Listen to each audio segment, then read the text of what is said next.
Welcome into the Wiltfong Whiparound with Steve Wiltfong. Today is Tuesday, August 19th. Very special day. I'm your host, Josh Newberg, and we've already had a major commitment go down today, so I'm glad we're taping this after Savion Hyder's commitment.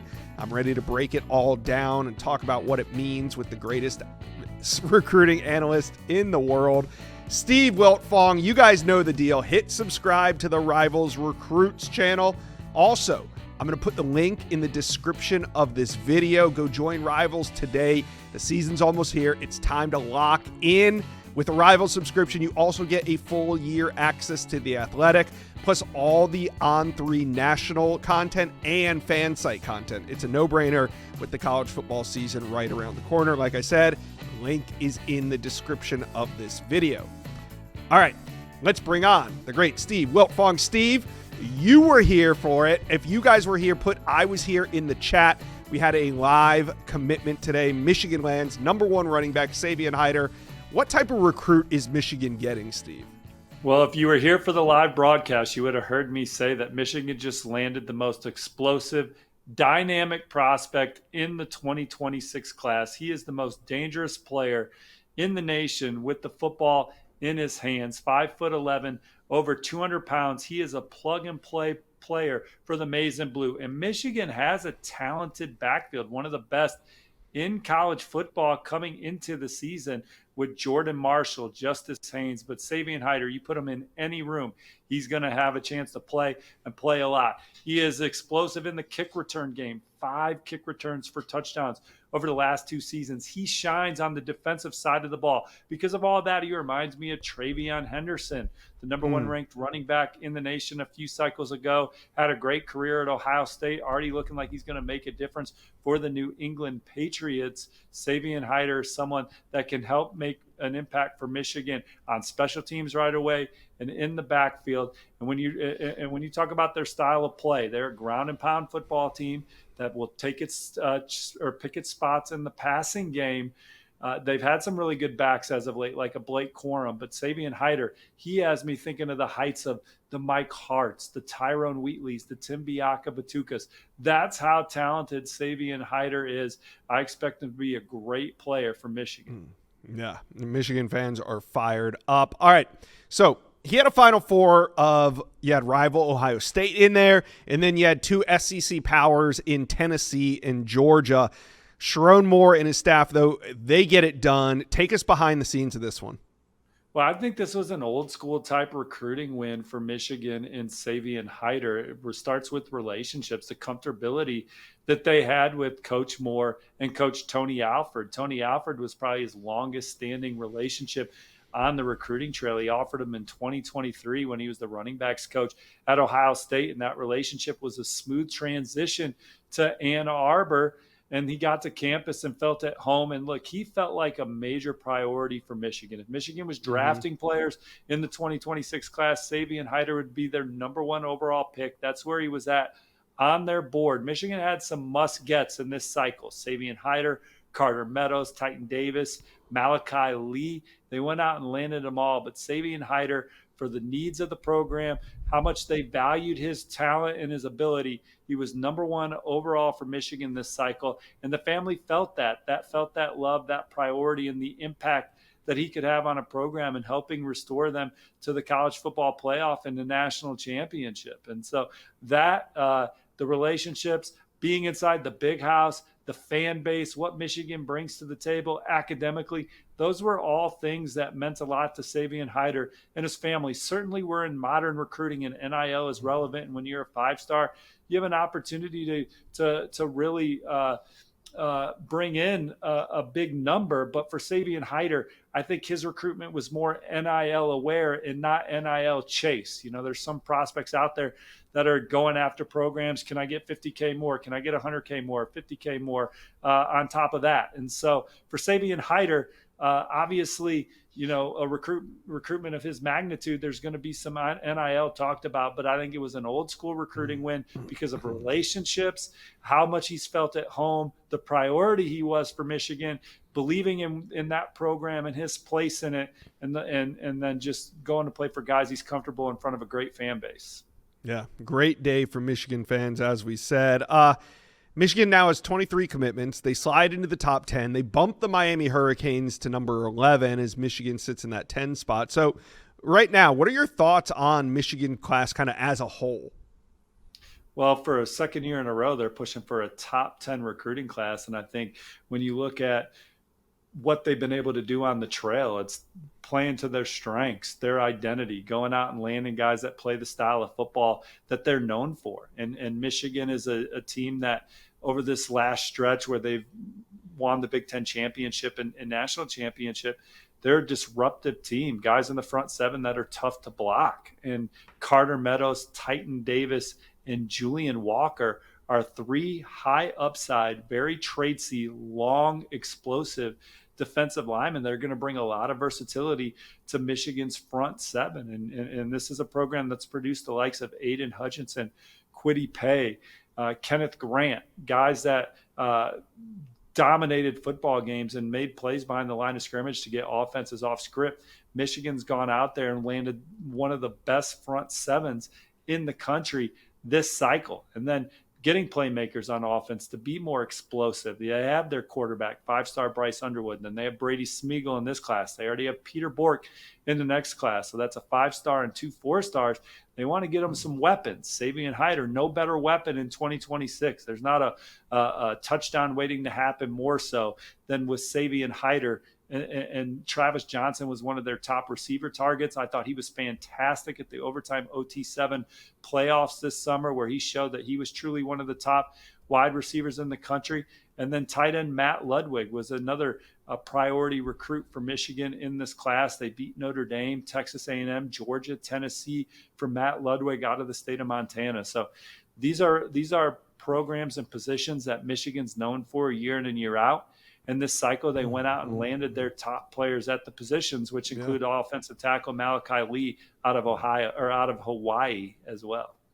Quite a statement for Michigan recruiting. Michigan fans, talk to Steve and I. How you guys feeling about this 2026 class? They're going to flip Devon Benjamin. They're going to flip Kerry Adams. Who are they going to flip? One of those guys. Didn't mean to cut you off, Josh, but we want to hear their answers. Yeah, absolutely. I mean, that is what is next. Taking out the spatula. The season's here. Who are your priority flip targets? Put it in the comments section below.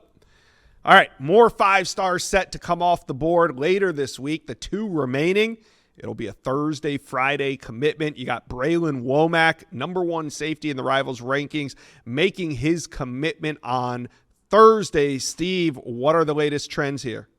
Well, my Rivals prediction is on Auburn, and as I continue to check in on that every morning, I still like my pick that I logged on Sunday. But we've been talking about Auburn for about a month for Braylon Womack. They surged over the summer, his official visit on the Plains. Another recruitment that I think has got an old school feel to it. We talked about it with Savion Hyder. Certainly when you're a 5-star, number 1 ranked player in the country at your position, you're having NIL conversations, and there are exciting opportunities away from the football field that are being presented to Braylon Womack. And I think Auburn's done a good job in that arena, but I think just how comfortable he is around the players on the team, having past relationships with those guys in the recruiting class already, that he's comfortable with the idea of playing. I think that is exciting. DJ Durkin's scheme, the need, the opportunity to come in and be an impact guy in Auburn's secondary right away in a defense that fits him. I think that is something that's very attractive. The relationships with Hugh Freeze and Kenyatta Watson and the coaching staff there. Auburn has done a fantastic job in this recruitment. They made a big move in the summer. Ohio State led in the spring. Florida now looks like Auburn's biggest competition over the next couple days as they try and get this to the finish line and win Braylon Womack's commitment ahead of the season. Yeah, fierce battle shaping up there. Now, the back-to-back 5-stars include Darius Gray, who is a big one, literally and figuratively. The number 1 interior offensive lineman in America will make his decision on Friday evening. Steve, what's the latest on Gray? Well, I like the way it's shaping up for South Carolina right now, but I cannot rule out LSU. This has kind of been a back and forth between the Gamecocks and Tigers on the recruiting trail. South Carolina was one of the first programs to prioritize Darius Gray, got him to campus a bunch, got a great relationship with that coaching staff. They were the leader going into the spring. I think that's when LSU emerged as the front runner, talking to sources close to Darius Gray. And that maintained going into the summer through his LSU official visit. But South Carolina, they've been relentless recruiting him, led by Shane Beamer. That's his lead recruiter for the Gamecocks. He took his official visit to Columbia June 20th weekend. And I think that was just a reminder of why he loves South Carolina so much in his process. He's comfortable around Coach Beamer, loves the trajectory of this program that Coach Beamer has it on. He feels like they're about to go up another level this year, and he can maintain that and maybe push it forward even more in the years to come. Feels comfortable in that environment, loves the atmosphere around the South Carolina program. So sources indicate that Darius Gray is very high on South Carolina, but dialogue remains regular and unchanged with LSU. That was his dream school. The way that they produced offensive linemen, the way Brian Kelly has historically produced offensive linemen, Brad Davis being his potential offensive line coach, he loves that. And certainly being in Death Valley around that program, the stage they play on, the national title hunt that they can be in and year out because of that program and where they're at. LSU still in the game for Darius Gray as they, in my opinion, look to flip the script on South Carolina one more time ahead of his announcement this weekend. All right. Well, with Savion Hyder off the board, we only have 2 5-stars that are remaining uncommitted. You guys, you're the real recruiting experts. Where are they going? Put your predictions in the comment section below. Let's talk a little Nebraska recruiting as the Huskers are creating a stir on the trail. They have 2 early commitments for the 2027 class, but there is buzz around Matt Rule and his staff. They just picked up an addition on the defensive side of the ball, safety Torrey Pittman. He's the most recent addition. Steve, why is he so important? Well, he's the number 1 player in the state with a national offer list. Schools like LSU, USC, Michigan, Notre Dame, Ohio State, all very attractive opportunities, but Torrey Pittman electing to stay home at Nebraska. I looked over past interviews I did with him. He was at a game last fall, was already calling Nebraska we. So he was feeling the energy, the crowd, the passion around the program. But more than anything, he believes in the trajectory of this program under Matt Rule and company, the investment that this program has in 2027. They already have 2 top 100 commits. Torrey Pittman in the fold. And this is a dynamic guy in the secondary, Josh. He is very explosive. He turns the ball over. He'll come down and fill an alley and pop you. Very versatile guy that can cover a lot of ground, can make plays on the football, and does things in all facets of the game. Love his ball skills. Think he's going to be have a chance to be a turnover machine for the Nebraska defense for years to come. All right. And Nebraska already has that very crucial quarterback in place for the 2027 cycle. What do you think of Trey Taylor? Well, he's a guy that I thought had a really good summer on the trail, playing in the 7v7 circuit. Thought at the overtime OT7 event, he was accurate and on time with the football. He's someone that pours a lot into his training, was highly recruited, chose Nebraska over LSU, Texas A&M, and Illinois. Looking forward to seeing him take a big jump as a junior on Friday nights. But from a pure throwing the football standpoint, Trey Taylor is one of the best in the country. And he's a guy that loves Nebraska, loves the vision, is already recruiting a lot of the top guys in the country. He's a guy that the Huskers really invested in. And again, 2 top 100 commits already for Nebraska. When you talk to sources around the program, they say that there's going to be more coming. And I think the hire of Coach Mosey, getting him on staff, he was a guy that they put on the road, and he did a fantastic job for helping Nebraska foundationally get in the mix early for a lot of these 2027s. Coach Williams over there, their off-field recruiting department is one of the best in college football from a straight relationship standpoint. And then you match that up with Coach Rule and the on-field staff. This is another reason why I think you're seeing so much early success for Nebraska in 2027.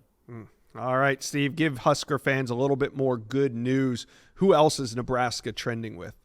Man, they're in on as many blue chippers as any program in the country right now, Josh. You're talking about the number one, number two offensive tackles in our rankings, Mark Matthews and Kennedy Brown, a pair of 5 stars, one from Florida, one from the Lone Star State. Mark Matthews visited Nebraska over the summer. Kennedy Brown gonna visit for a game this fall. Nebraska is one of the front runners for both right now. The number one tight end in the country, Ahmad Hudson from Louisiana, they have a lot of traction with him, a terrific two-sport athlete that's also highly ranked in basketball. He's not the only blue chipper from Louisiana that Nebraska's swinging for, going to have a good chance at. How about number 2 defensive lineman, Albert Simeon? I think Nebraska has a major factor in his recruitment. They had the number 4 corner in the country, Juju Johnson out of California, on campus this summer. He'll be back for a game this fall. Few other names I want to mention: Isaiah Rogers, running back, top 10 player at the position in the Rivals rankings from the East Coast. Nebraska, one of the early favorites there. 4-star tight end Cooper Terwilliger, receiver Tay Ellis out of the Lone Star State, safety Robert Geathers.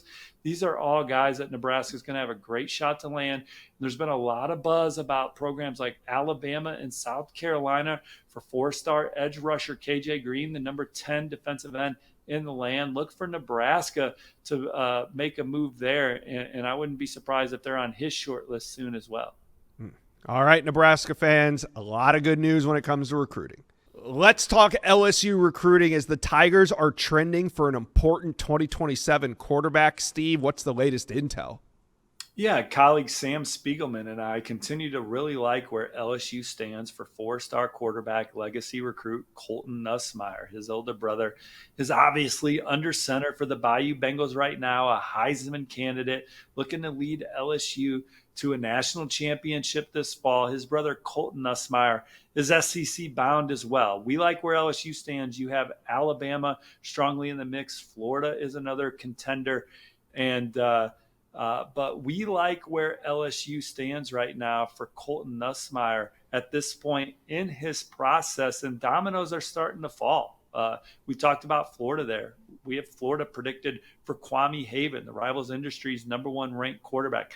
Michigan just landed Peter Bork. Teddy Gerard is off the board to Notre Dame. So I think any timeline that these young men had, they realize that maybe it's all moving up in 2027 because of how fast some of these elite guys have already come off the board. Now, Colton Nussmeier's dad, the coach in the NFL, his older brother went through the process. They are not rookies, and he's going to make the decision best for him. He is not loyal to LSU, but we do think the Tigers are doing very well in this recruitment. The way they develop quarterbacks, the style of play on offense, how they've recruited in the transfer portal and in the high school ranks, his time on campus being around LSU.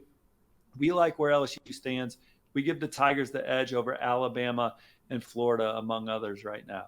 Yeah, the 2027 class has arrived. These recruitments are starting to heat up. So who else is LSU making a priority early on? Well, Nussmeier's not the only quarterback they're in on. Obviously, Peyton Houston from in-state is a guy they love and covet. And if Peyton Houston wanted to commit to LSU yesterday or today, they would take his pledge. USC is where he's trending on the Rivals prediction machine, but LSU has really turned it up for Peyton Houston. Then Elijah Havens, another in-state quarterback, local guy that they offered that we have trending to Florida. Yeah. But LSU, that's a program you can't rule them out. Proximity relationship with Joe Sloan and company. The Tigers are in a good spot for Kwame Haven. Defensive lineman Zyron Forstall is at IMG Academy. I think LSU's in the top 2 with USC for him. Albert Simeon, the number 2 defensive lineman in the country. In-state target, LSU is one of the front runners. They'll have to battle, but certainly that's one that they'll be in the fight for as well. Running back Jaden Miles from in-state. I think LSU's got an early offer out to him. There'll be a program to watch. Receivers Easton Royal and Manshun Sales have LSU on their short list early in their process. And then cornerback Ace Austin from Ohio. He is someone that I think LSU is near the top of the list for during his recruitment. Had a great visit there in the offseason, good dialogue with Corey Raymond and company. LSU's a place that he feels like can get the best out of him. There's obviously a lot of other names out there for LSU. That's just kind of a taste early in 2027. They have a top 10 class in 2026. They're going to be a program to watch for a top 5 class in 2027 with guys like Zyron Forstall and Colton Nussmeyer out there.